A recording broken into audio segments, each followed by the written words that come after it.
दोस्तों, दुनिया में किसी भी इंसान के द्वारा फाइनेंशियल फ्रीडम हासिल करने के लिए उसकी फाइनेंशियल एजुकेशन का मजबूत होना सबसे ज़्यादा ज़रूरी होता है। पर एक्सपर्ट की अगर माने तो फाइनेंशियल एजुकेशन को बढ़ाने का सबसे अच्छा तरीका है किताबें पढ़ना।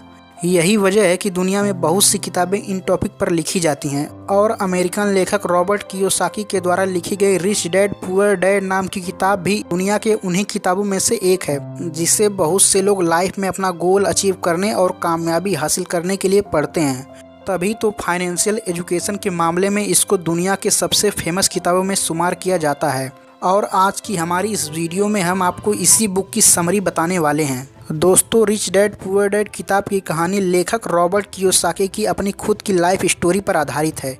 इस किताब में वो अपने दो पिताओं के बारे में लिखते हैं, जिनमें एक उनके असली पिता हैं जिनको उन्होंने पुअर डैड का टाइटल दिया है और दूसरे उनके मुंह बोले पिता हैं जो कि असल में उनके एक दोस्त के पिता हैं और उनको उन्होंने किताब में रिच डैड का टाइटल दिया है। दरअसल उनके असली पिता बहुत ही ज़्यादा पढ़े लिखे और हार्ड वर्किंग इंसान हैं जो कि पेशे से एक टीचर होने के साथ ही फाइनेंशियली काफ़ी कमज़ोर हैं। इसलिए रॉबर्ट किताब में उन्हें पुअर डैड कहकर बुलाते हैं। वहीं दूसरी तरफ उनके मुंह बोले पिता सिर्फ 8वीं क्लास तक पढ़े हैं, लेकिन फाइनेंशियल एजुकेशन स्ट्रांग होने की वजह से वे अपने शहर के सबसे बड़े और सबसे अमीर बिजनेसमैन में शुमार किए जाते हैं। इसलिए रॉबर्ट किताब में उन्हें रिच डैड कहकर बुलाते हैं। इस पूरी कहानी में रॉबर्ट के रिच डैड उन्हें उनकी ज़िंदगी के अलग अलग पड़ावों पर 30 साल तक 6 ऐसी अहम शिक्षाएं देते हैं जो कि लाइफ में कामयाबी हासिल करने, अमीर बनने और हमेशा अमीर बने रहने के लिए बहुत ही ज़रूरी होती हैं। और रॉबर्ट के रिच डैड के द्वारा बताए गए 6 लेसन्स दुनिया में किसी भी इंसान को अमीर और कामयाब बना सकते हैं, फिर चाहे वो इंसान कितना ही पढ़ा लिखा क्यों ना हो। तो चलिए अब हम आपको रॉबर्ट के किताब में लिखे गए उन्हीं 6 इम्पोर्टेंट लेसन के बारे में बताते हैं। Lesson number 1, rich don't work for money, money work for them. दोस्तों, रॉबर्ट के रिच डैड बताते हैं कि दुनिया में ज़्यादातर लोग कई दशकों से एक विशेष ही तरह के सर्कल में फंसे हुए हैं और वे इस सर्कल को रैट रेस कहकर बुलाते हैं। दरअसल आज की दुनिया में ज़्यादातर लोगों की ज़िंदगी का मकसद सिर्फ अच्छे कॉलेज में पढ़ाई करना, अच्छी नौकरी ढूंढना, शादी करना और फिर ज़िंदगी भर अपनी सैलरी से घर व कार जैसी चीज़ों के लोन भरते रहना ही बन गया है। लोगों को इस बात का एहसास ही नहीं होता कि इस तरह की लाइफ में वे मेहनत तो सबसे ज़्यादा करते हैं, लेकिन उनकी मेहनत का फ़ायदा किसी और को ही होता है।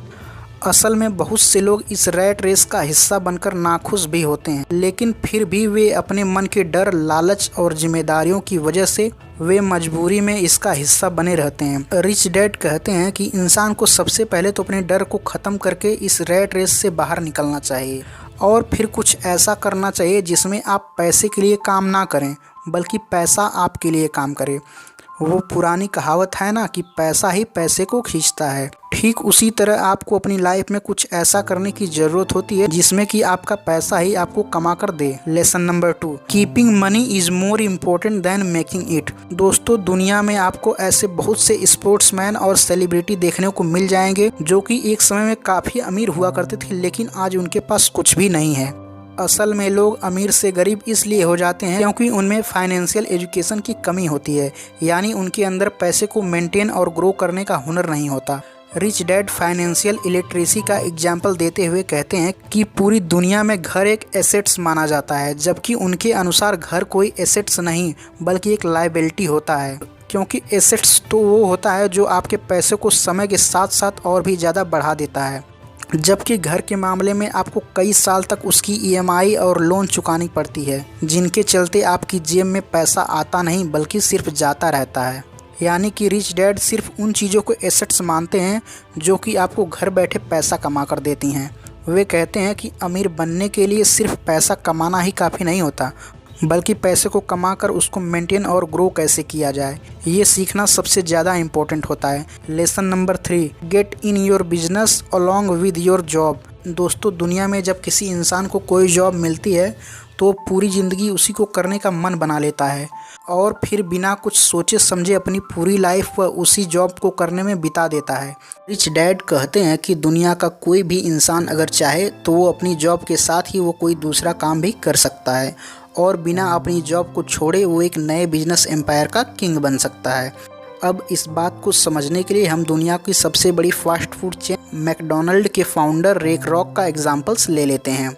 अगर हम लोगों में से किसी एक से भी यह सवाल पूछा जाए कि रे क्रॉक किस बिजनेस से पैसा कमाते हैं, तो फिर हम लोगों में से सभी लोगों का यह जवाब होगा कि फास्ट फूड बिजनेस से। लेकिन असल में दोस्तों, रे क्रॉक का मुख्य बिजनेस फास्ट फूड नहीं बल्कि रियल इस्टेट है, क्योंकि मैकडोनल्ड के बिजनेस को बड़ा करते करते वे आज पूरी दुनिया के अंदर सबसे बड़े रियल इस्टेट ओनर बन चुके हैं। यानी कि फास्ट फूड बिजनेस करते करते ही उन्होंने रियल इस्टेट का एक ऐसा एम्पायर खड़ा कर दिया है जो कि आज उन्हें सच में ही अमीर बनाता है। इसी तरह से एक आम आदमी भी अपनी जॉब को करने के साथ ही कुछ ऐसे एसेट्स और सोर्स ऑफ इनकम क्रिएट कर सकता है जो कि उसको पैसे कमा कर भी दे। और दोस्तों, इसके लिए राइटर के द्वारा कुछ ऐसे एग्जाम्पल्स भी दिए गए हैं जिनमें कि बिजनेस शुरू करना, स्टॉक मार्केट में इन्वेस्ट करना, रियल एस्टेट में पैसा लगाना और मुनाफा देने वाले प्रॉपर्टीज़ को खरीदना शामिल है। इनमें से कोई भी एक तरीका अपनाकर आप अपने लिए एक नई सोर्स ऑफ इनकम बना सकते हैं। यहाँ तक कि रिच डैड तो हर एक व्यक्ति को ऐसा करने की सलाह भी देते हैं, क्योंकि ऐसा करने पर ही इंसान सच में अमीर बनता है। Lesson number 4, taxes are for only middle class and poor. दोस्तों, इस लेसन से रिच डैड टैक्स की हिस्ट्री बताते हुए यह कहते हैं कि टैक्स असल में अमीर और गरीब के बीच मौजूद फ़र्क को ख़त्म करने के लिए बनाया गया एक सिस्टम था। यानी शुरुआत में सिर्फ अमीर लोगों पर ही टैक्स लगता था और फिर टैक्स के उन पैसों को गरीबों की सुविधाओं में खर्च किया जाता था। लेकिन समय के साथ धीरे धीरे मिडिल और अपर मिडिल क्लास पर भी टैक्स लगना शुरू हो गया। और आज की अगर बात करें तो यह मामला पूरी तरह से उल्टा हो चुका है, क्योंकि आज अमीर लोग अपने दिमाग और चालाकी का इस्तेमाल करके खुद को टैक्स देने से बचा लेते हैं और सरकार के खाते में जो सबसे ज़्यादा टैक्स जमा होता है वो मिडिल और अपर मिडिल क्लास के द्वारा ही जमा किया जाता है। बड़े बड़े अमीर बिजनेसमैन और उद्योगपति पहले पैसा कमाते हैं, फिर अपनी सभी ज़रूरत व अपनी ख्वाहिशों को पूरा करने के लिए वो उस पैसे को खर्च करते हैं और अगर लास्ट में कुछ बचता है तो उस पैसे से वो टैक्स भरते हैं। जबकि वही मिडिल और अपर मिडिल क्लास के लोग पैसा कमाने के साथ ही टैक्स भी भरते हैं और फिर अंत में जो भी कुछ बचता है उसको वह अपने ऊपर खर्च करते हैं। Lesson number 5, the rich invent money. दोस्तों, Jeff Bezos, Bill Gates, Mark Zuckerberg, Elon Musk और अगर भारत की बात करें तो धीरू भाई अंबानी, अजीत प्रेम जी कुछ ऐसे नाम हैं जो कि दुनिया के अंदर एक ऐसा बिजनेस या फिर कहें ऐसा आइडिया लेकर आए जिनके बारे में इनसे पहले किसी ने भी कभी नहीं सोचा था और अपने उसी रिवोल्यूशनरी आइडिया से इन लोगों ने पैसे को इन्वेंट किया है। इससे पहले मार्केट में उस अवसर को कोई और व्यक्ति ढूंढ पाता, इन लोगों ने उस अवसर को खोजा और उस पर तुरंत ही एक्शन लिया। इसीलिए कहा जाता है कि इन लोगों ने पैसे को कमाया नहीं बल्कि इसको इन्वेंट किया है, क्योंकि ये दुनिया में उन चीज़ों को लेकर आए जो कि यहाँ पहले से मौजूद नहीं थी। इसी तरह आपको भी सिर्फ पैसा कमाने के बारे में नहीं बल्कि पैसे को इन्वेंट करने के बारे में भी सोचना चाहिए।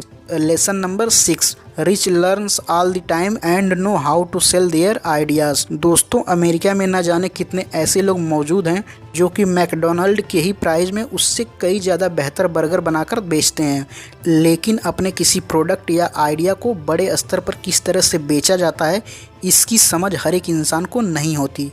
तभी तो आज वो मैकडोनल्ड से भी अच्छा बर्गर बनाने के बावजूद भी उसको सिर्फ एक लिमिटेड एरिया या फिर लिमिटेड क्वांटिटीज़ में ही बेच पाते हैं, जबकि मैकडोनल्ड पूरी दुनिया के अंदर बिना किसी लिमिट के अपने बर्गर बेचता है। असल में इस लास्ट लेसन के जरिए राइटर हमें यह समझाना चाहते हैं कि अमीर इंसान कभी भी नई चीज़ों और नए स्किल्स को सीखना बंद नहीं करता है और इसी आदत की वजह से ही उसको हमेशा यह पता होता है कि अपने प्रोडक्ट या अपने आइडिया को दुनिया में बड़े लेवल पर किस तरह से बेचा जाता है। हमारी आज की इस वीडियो में बस इतना ही था। वीडियो आपको कैसी लगी हमें कमेंट करके ज़रूर बताइएगा। आपका बहुमूल्य समय देने के लिए बहुत बहुत धन्यवाद।